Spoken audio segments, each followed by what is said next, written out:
The goodbye no one expected sky over Mountain View was pale and soft, the kind of morning that makes you think something important is about to happen. But no one thought it would be this. Rajesh stood just outside the Googleplex, his hands behind his back, his body straight like a soldier. For 15 years, he had been Sundar Pichai's shadow. Not many people noticed him, which was exactly how he wanted it. Bodyguards aren't meant to be seen, they are meant to be trusted, and Sundar trusted him like a brother 15 years ago. When Sundar first moved into a small office, Rajesh was already there, wearing that same clean black suit, his eyes scanning every corner of the hallway.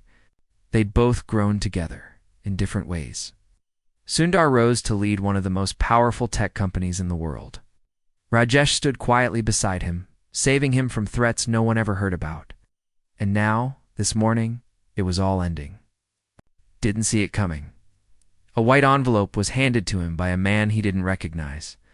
The letter inside was cold and short. No explanation. It's just a date, a signature, and 2 words. Termination effective. He blinked as if the words would change. Is this ... a mistake? He asked quietly. The man shrugged and walked away. But that wasn't the worst part. The worst part was that Sundar hadn't told him. Not a word, not even a nod. And that broke something inside Rajesh. He waited outside the building for hours that morning, standing still like a statue, hoping Sundar would come down and explain. Maybe it was a misunderstanding. Maybe Sundar didn't know. Finally, came out, dressed sharp for some event. He stopped. He looked at Rajesh. And then, without a word, he walked past him, just like that. No goodbye, no thank you. Rajesh didn't move, not even when the black car rolled up and Sundar stepped in, not even when the car drove off. But his heart was moving fast, confused. Hurt, he felt like someone had pulled the floor out from under him. He wasn't angry. Not yet. He was just lost. You see, this wasn't just a job to Rajesh. He had left his home in Chennai to follow Sundar. When Sundar flew to Switzerland for a conference, Rajesh was there, quietly checking exits. When a crowd once rushed Sundar, outside an event in Berlin, it was Rajesh who pulled him into safety. He remembered Sundar looking at him after that moment and saying, "You saved my life."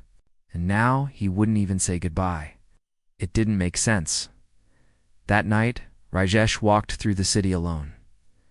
He didn't go home, didn't even call his wife. He sat on a cold bench in a park, just listening to the world breathe around him. There were sounds of laughter from a group of teenagers. A couple walked by holding hands. A man jogged past with a golden retriever. Life kept going. But Rajesh felt stuck in a moment that wouldn't end. The next morning, he made a decision. He went to a small temple on the edge of town where he hadn't been in years. He bowed, closed his eyes, and whispered something to himself. He would find out why, not to get his job back, not to make Sundar regret anything, but because the truth mattered. He couldn't move on without it. A few days passed. Rajesh stayed quiet.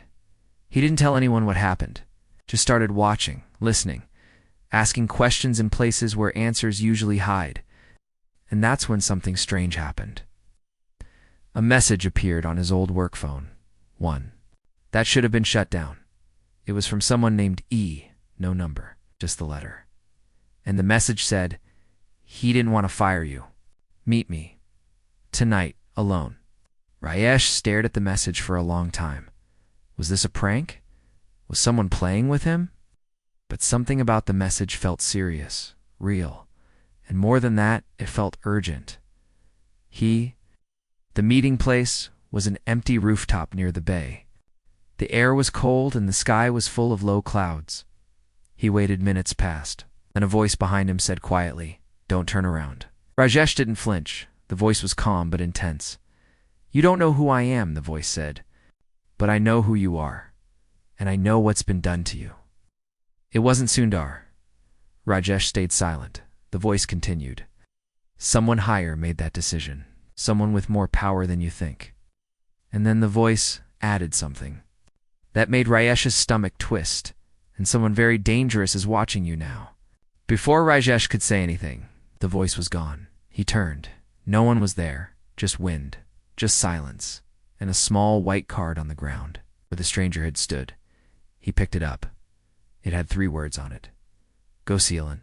Raj stared at the card as his heart beat faster than it ever had during a threat, faster than during any mission, faster than when he saved Sundar's life. Because that name, Elon, meant trouble. It meant power. It meant a story much bigger than a man being fired, and in that moment, he understood something. This wasn't about a job. This wasn't about Sundar. This was the beginning of something else. And deep down, Rajesh knew. He was already in too deep. The strange invitation the next morning felt different. The air seemed heavier. Rajesh didn't sleep at all, not because he was afraid, but because something had woken up inside him, something he hadn't felt in years. Purpose. Curiosity. And, buried under all of that, a quiet flame of betrayal that refused to go out. He stared at the small card for a long time. Go see Elon. It was just 3 words. No address. No phone number. But Rajesh had learned over time that messages like this were never random. Whoever had given him that card knew he would understand it, and he did.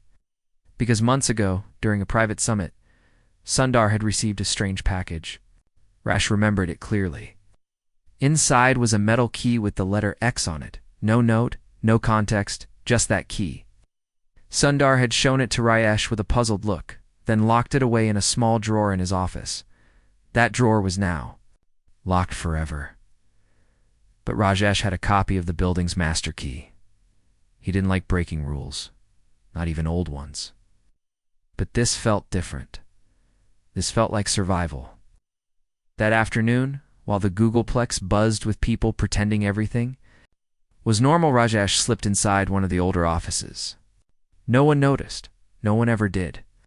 He found Sundar's old drawer, opened it, and there it was, the metal key, still cold and still confusing. Date. He held it in his hand and whispered, "All right, show me where." It didn't take long. That key was made for one place, a private hangar outside Palo Alto, a place only a few people even knew existed. Elon had used it once for secret projects, long before he became the man everyone whispered about. Back then, he was just a loud genius with a dream and a lot of rockets. Now he was something else. Something unpredictable.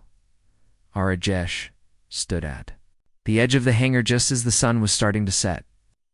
The sky turned orange, then pink, then something in between. The key slipped into the lock with a soft click.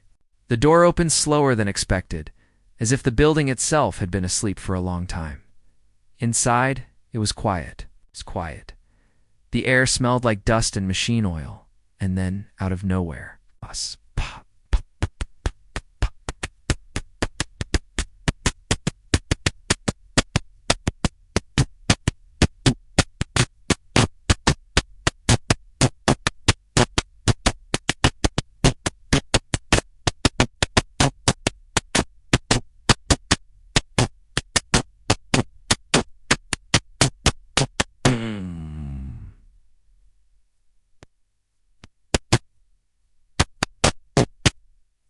Rajesh's face, he didn't move.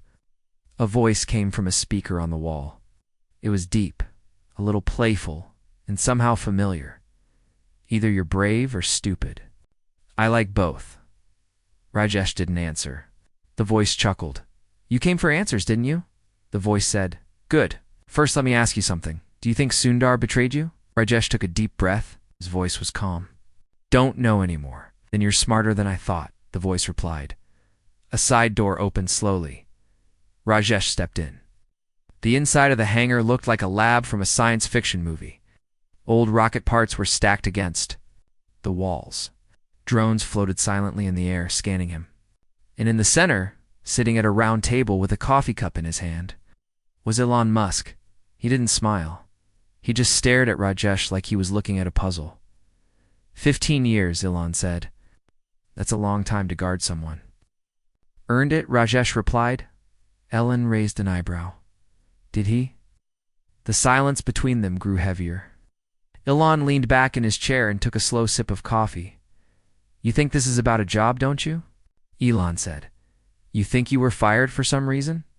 Maybe money, maybe politics, but it's not that. You weren't fired. You were removed. Rajesh frowned. What do you mean? Ilan leaned forward. His voice dropped lower. Someone doesn't want you near Sundar, and it's not because you failed. It's because you saw something. Rajesh froze. Memories began flooding back. There had been a moment just a month before he was let go. Meeting Sundar had late at night in a quiet part of the building with 3 men Rajesh had never seen before. They spoke in hushed voices. Rajesh hadn't understood their language. And when he asked Sundar later, Sundar simply said, "Don't worry about it." At the time, he believed him.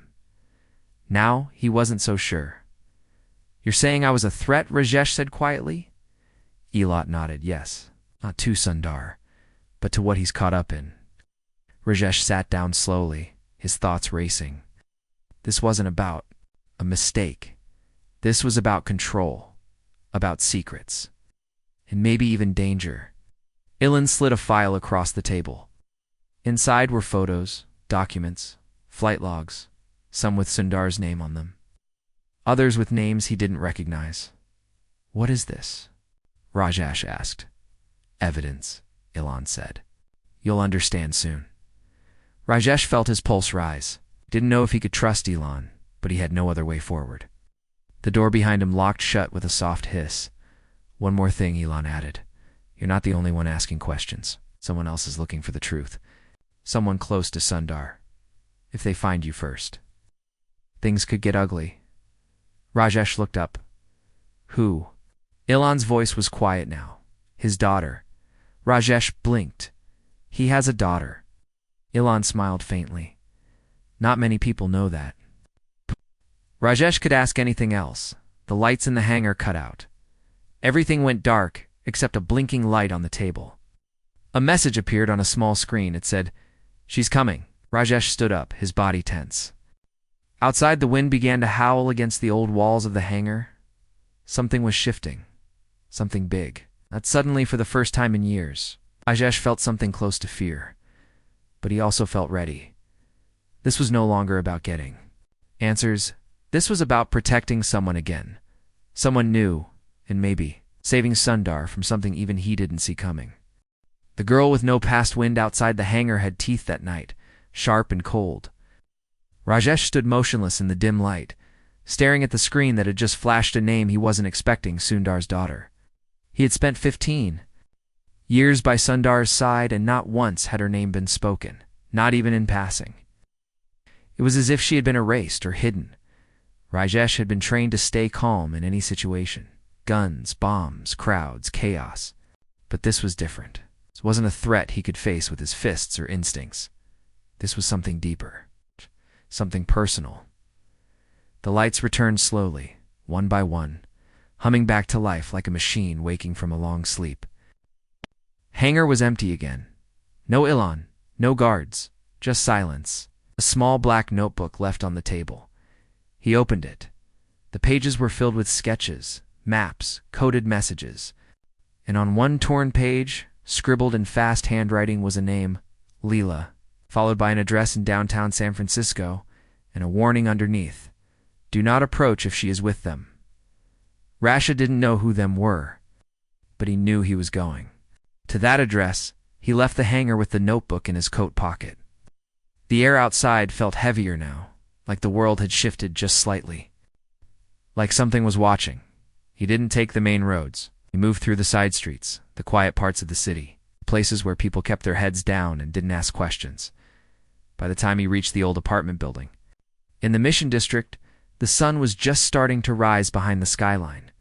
The building looked like it had been forgotten by time. Peeling paint, broken steps, a doorbell that didn't work. He waited outside for a while, watching, and then he saw her. She stepped out of the building with a small backpack over one shoulder and a notebook in her hand. She couldn't have been more than 20, dark hair tied back in a messy braid, a sharp look in her eyes like she didn't trust the world and didn't plan to. She walked fast, like someone used to running. For exercise, but for survival. Rajesh didn't follow her right away. He needed to be sure. He waited until she was down the block, then crossed the street and checked the mailbox, lettuce pichai. His breath caught for a second. It was real. She was real. And now she was walking straight into something dangerous. He followed at a distance. She took the train across town, then transferred to a bus that climbed up a narrow road through the hills.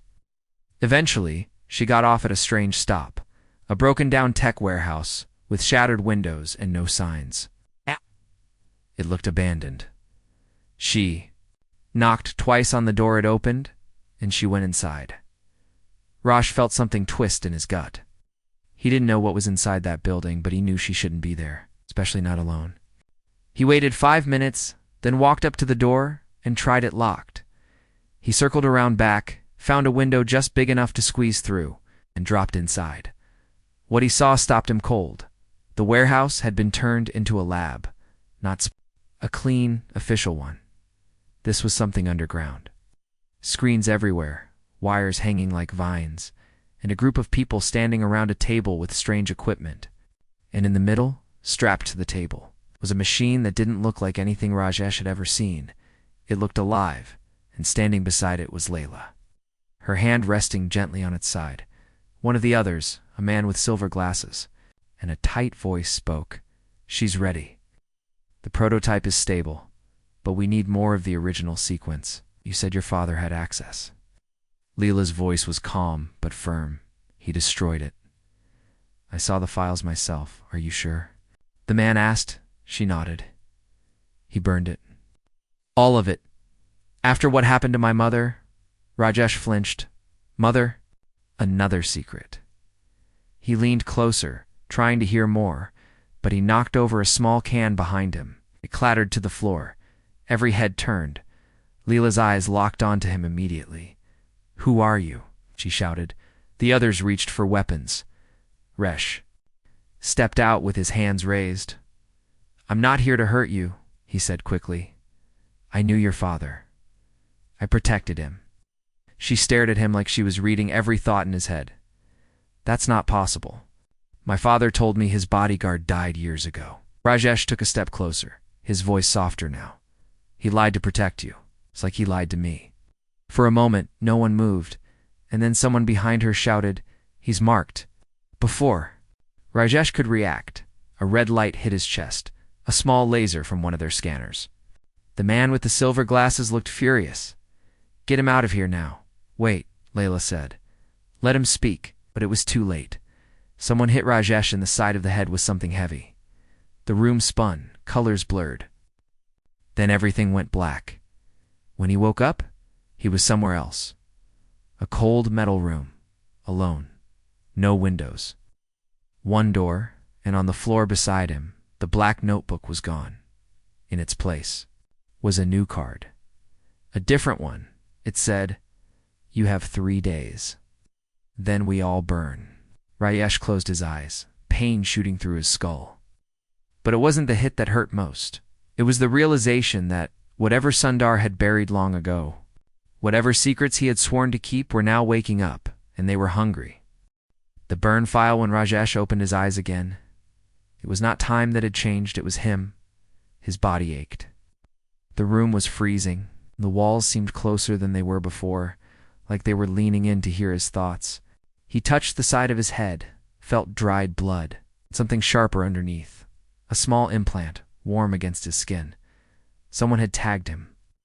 The question now was whether they wanted to find him again, or control him. The card lay. Beside him, same message. "You have 3 days. Then we all burn." He didn't know who we meant. Not yet. But he knew this wasn't about one man anymore. It wasn't even about Sundar. This was bigger, older. It was about something that had been buried. And whatever it was now crawling toward the surface with open claws. He stood up slowly. The door was made of some kind of steel, thick but old. No cameras, no noise. But he could feel something behind it. Not people pressure. It's the kind that builds before a storm. He'd felt that once in a hotel hallway in Hong Kong, seconds before a failed assassination attempt on Sundar. He had tackled Sundar to the floor just before the gun fired. No one thanked him for that. He didn't need it. But now, trapped in this room, he wondered if that moment had started everything. His hand brushed against his coat. Still, there, taped to the inside lining, was something no one had found: a small metal drive. Inside it was a single video file. He had copied from Sundar's private archive the night he was fired. He hadn't watched it yet. Part of him didn't want to. But now, alone in this cell, he had no more excuses. He plugged the drive into a hidden port on the wall panel. The screen flickered, and there he was. Soon, dark, younger, tired, his eyes darker than usual, but focused. Behind him was the silhouette of a hospital room, machines blinking quietly, soft beeps, the kind you only hear when life is hanging by threads. Sundar's voice came through, quiet but clear. If you're watching this, it means I failed. It means they've found her. He paused, looked away for a moment. I did everything I could to protect Leela. She doesn't know the truth about her mother, and she must never find out what really happened at Project Athena. projectathena.rajesh. Felt a chill down his back. That name hadn't been spoken in 10 years. It had been an abandoned research branch, or so he thought. Now, it was returning like a ghost with unfinished business. The video continued, Rajesh, I hope you never see this, because if you do, you'll be hunted. They will come for you. For Lila, for anyone who knows the truth. If you find her before they do, to tell her I'm sorry. The video ended, just static now. He pulled the drive out and stared at the wall. Sundar hadn't betrayed him, not completely. He'd lied, yes, but not to hurt him, to protect something, or someone. Rajesh leaned against the cold steel, trying to breathe through the flood of thoughts. If Project Athena was real, and Leela's mother was involved, then everything he knew was a lie. The door clicked, opened slowly. A man in a green coat stepped in. No words. Just a key card placed on the floor between them. Run, he whispered.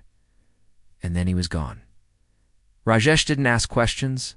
He grabbed the key card and bolted down the hallway, which twisted like a maze. Lights flickered above. Alarms hadn't started, yet someone was helping him, at least for now. He reached a back exit that spilled out into a long alley behind the building. The city was louder out here, alive. He melted into the crowd. Heart pounding. He had one goal now. Find Leela before the others did. And tell her what her father never could.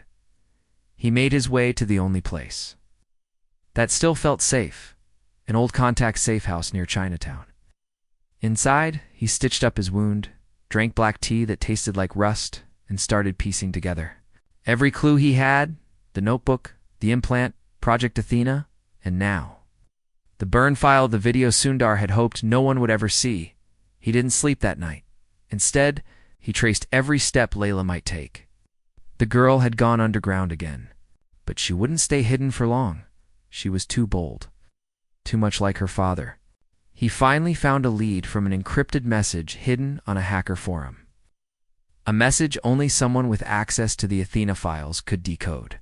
It simply said, Athena lives. Meet me at the garden. Midnight. Come alone. Rajesh packed what he could, including a tracker of his own, and headed toward the meeting point, a private rooftop garden built by Google years ago, then abandoned after a fire. When he got there, she was already waiting.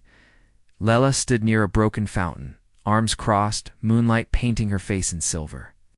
She didn't flinch when she saw him. You got my message, she said. I watched.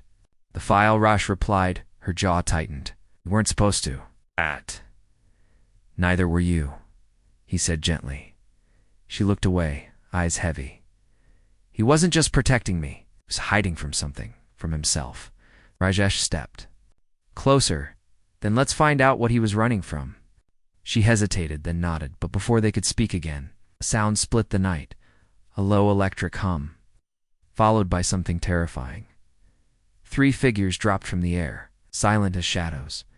They weren't human, not fully, and their eyes glowed the same red as the scanner from before. Leela grabbed Rajesh's arm. Run, she whispered, but Rajesh didn't move. He had spent 15 Years protecting one man, now it was time to protect his daughter. The shadow protocol rooftop was silent for one perfect second. It's the kind of silence that tricks you into believing you're safe.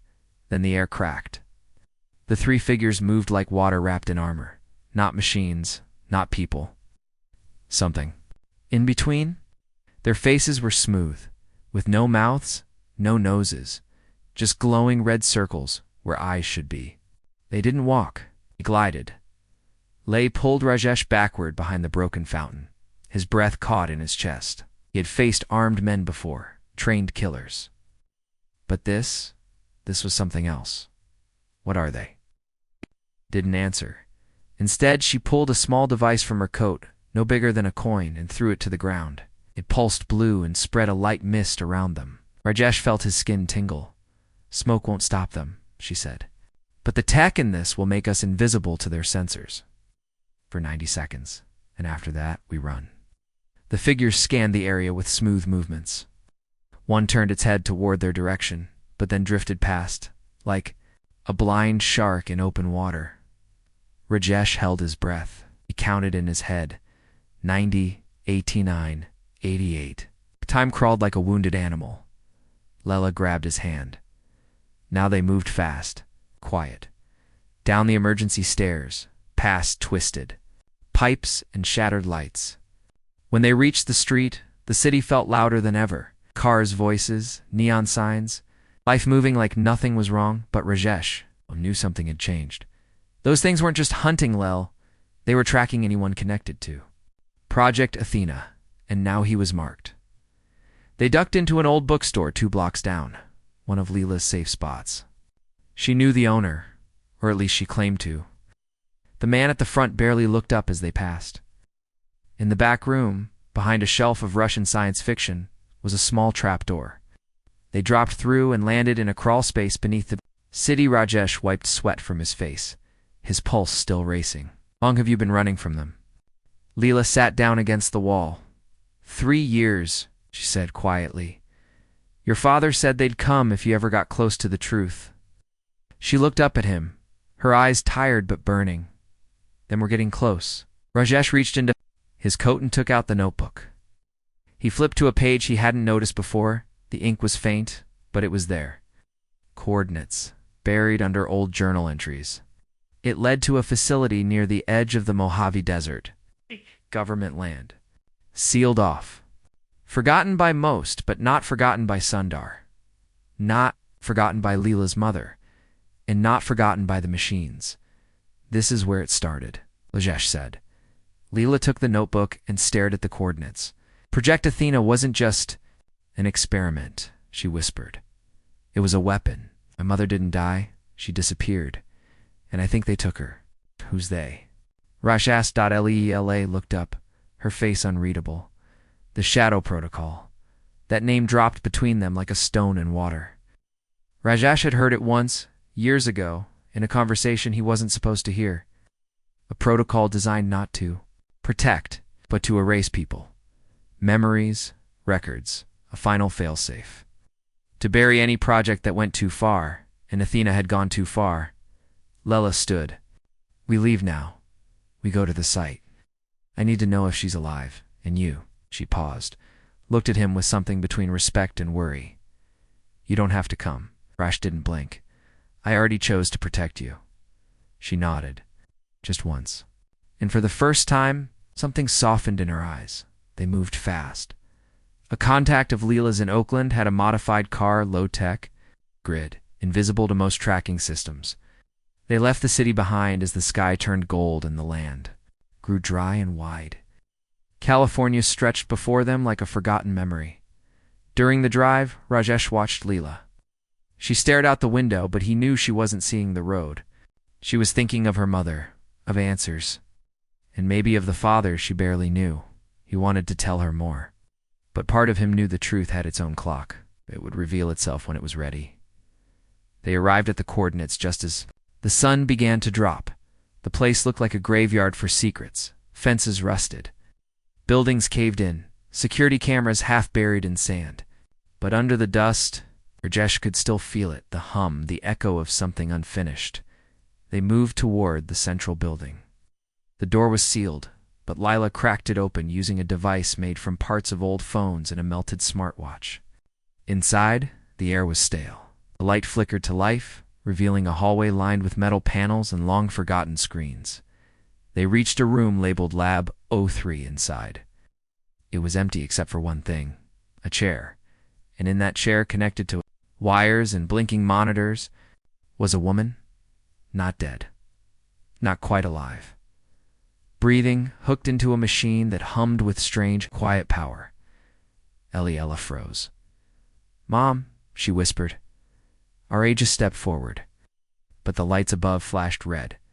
Then the walls began to shift, and a voice, smooth and cold, filled the air. "Access breach detected. Activating shadow protocol." Rajesh grabbed Leela's arm. "We're not alone." Behind them, a panel opened, and one of the red-eyed figures stepped through, followed by another. But this time, their eyes weren't red, they were blue, different, and one of them spoke. "You need to listen quickly, before the others arrive." Rajesh stared, stunned. Machines weren't supposed to talk, but this one had a voice that sounded almost human, too human, and what it said next turned everything upside down. "She's not just your mother, Lila. She's the architect of everything, and she's the only one who can shut it all down." The architect awakens room felt like a heartbeat about to snap. Red warning lights pulsed overhead, painting shadows on Leela's face as she stared at the woman in the chair. Rajesh could see her trembling, not with fear but with an emotion. Stronger and older, a mixture of hope and grief that had been waiting in the dark for years. The blue-eyed figure stepped closer, its voice gentle, almost soothing, though it vibrated with synthetic resonance. It told them there was no time for disbelief, only action. The Shadow Protocol's red units were minutes away, and once they arrived, nothing human would survive inside the compound. Rajesh counted 3 heartbeats while he weighed trust against necessity, then chose necessity. Respect, he had learned, sometimes means accepting help from unlikely hands. The blue android explained that the woman they saw, Leela's mother, Dr. Maya Pichai, built Project Athena to heal neural damage using adaptive biomachines, but her discovery had been twisted into a weapon by those who feared uncontrolled intelligence. When she resisted, they locked her mind inside the prototype, forcing her brilliance to serve the very thing she had tried to stop. The machine around her was both prison and altar, humming softly like a lullaby sung by wires. Rajesh listened, humbled by the scale of her sacrifice and shaken by the idea that kindness could be punished so brutally. Leela stepped forward, voice shaking yet steady. She asked if her mother could hear her. The blue unit placed a small glass node in her palm and told her to speak into it. Leela knelt, whispered a single word, "Amma," and for a breathless moment nothing happened. Then the monitors flickered, and Maya's face appeared on the largest screen, faint and translucent, like a memory refusing to fade. Her eyes, even rendered in glitching pixels, held the same quiet warmth Sundar carried on better days. She told Leela she was proud, that resilience runs deep in their blood, and that the only way to end the Shadow Protocol was to sever the core link that kept her alive. The room fell silent under the weight of that kindness willing to let go. Rajesh tried to argue, but Maya smiled, a small patient curve that silenced him. She thanked him for being the shield her family never saw, but always felt. Humility wrapped itself around Rajesh's throat. He had spent years thinking he had failed, when in truth, he had been part of something larger than any single assignment. Maya asked the blue unit to transfer a final sequence to Leela, knowledge meant to guide future creations toward compassion, not domination. Then she requested Elon Musk. As if summoned by the very mention of his name, Elon's voice crackled. Through the doorway speakers, he entered, coat dusted with desert sand and eyes flashing with restless energy. He admitted he had been tracking Rajesh since the hangar meeting, nudging events so the bodyguard would uncover the truth. Elon believed that 2 kinds of power existed in the world, one that consumes and one that creates, and he was tired of watching the first kind win. His plan was simple and reckless. Trigger an electromagnetic pulse to fry every hostile unit in the base, then extract Maya's consciousness into a secure lattice. Success meant ending the protocol. Failure meant everything burning, just as the card had warned. The red-eyed machines began pounding on distant doors. The pulse device needed 5 minutes to charge. 5 minutes in a structure crawling with killers. Rajesh, Layla, and the lone blue android formed a fragile line of defense. The fight was brutal, not with bullets but with angles and speed. Rajesh moved like a storm held in human muscle, redirecting steel limbs, guiding Leela past blades of crimson light. Each moment stretched into forever. Themes of resilience and respect bled into fists and footwork. Every block, every feint was an oath to protect. Humility lived in accepting pain without anger. Kindness lived in choosing non-lethal strikes even when death would have been easier. At the final minute, a red unit pierced Rajesh's shoulder with a carbon spike. Pain flared, white and blinding, but he held fast so Layla could reach the power conduit. She slammed the device into its port. The building roared like a wounded beast. Panels blew apart in showers of sparks.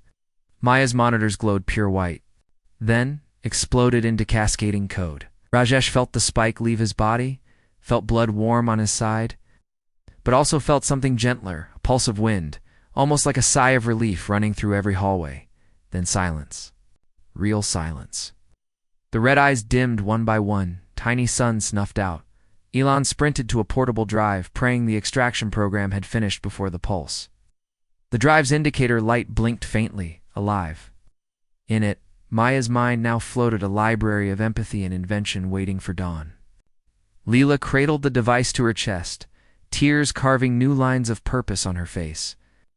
Rajesh finally allowed himself to sink to his knees, not in defeat but in gratitude. For the first time since that morning outside the Googleplex, he felt genuinely free. Outside, dawn crept over the Mojave, painting broken fences gold. Helicopters circled, friendly this time, called in by Ilan's discreet channels. Sundar emerged from one, exhaustion etched deep into his features. He approached his daughter slowly, as if fearing the fragile miracle might shatter. Layla hesitated, then stepped forward and laid her head against his chest. Sundar's arms folded around her. Words were unnecessary. Respect filled the space. Between heartbeats, he turned to Rajesh's eyes wet. Before he could speak, Rajesh simply bowed his head, a bodyguard's final gesture of loyalty, and forgiveness flowing both ways. But stories built on struggle rarely end in neat lines. As paramedics bound Rajesh's shoulder, the blue-eyed android approached quietly and pressed a fresh card into his palm. There were only 2 words on it: build better. Rajesh looked up, questions swirling, but the android had already stepped back into the smoldering shell of the facility, blue glow fading like a promise yet to be kept. Nearby, Ilan watched the horizon, thumbs tapping endless calculations into a tablet. He called Rajesh over and spoke of a new initiative in open sanctuary, where machines and humans would learn side by side, guarded by principles of kindness and humility. He wanted Rajesh to design its protective code, Layla to guide its ethical compass, and Maya's mind to be its silent teacher. Rajesh felt the old flame of purpose flicker into new light as the sun climbed higher. Casting long, clean shadows, Layla slipped the drive into her jacket. She placed her hand over it, whispering a vow that her mother would see morning skies again, even if only as light moving through circuits.